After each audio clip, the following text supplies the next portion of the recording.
So the consequences of understanding a new market are essential for a startup. This was a startup killer for decades. In a new market, there are no customers, so revenues might extend out for years.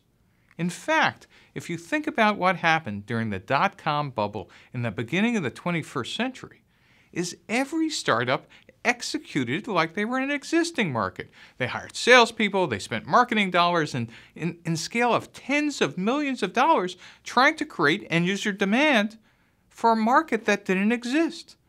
Just imagine what would have happened if those startups would have parked their capital in a bank, getting interest, and doing guerrilla activities to help start the market. Because the market wasn't there. There is no way any individual startup can accelerate technology diffusion. So for a new market to take off, lots of things external to your startup need to happen. Regulation needs to change, platforms need to become cheaper, customer tastes need to change, etc. The dot-com bubble was actually predicated on all of these things happening all at once, and they didn't. And therefore, all that money that got raised got spent trying to acquire customers when there were none.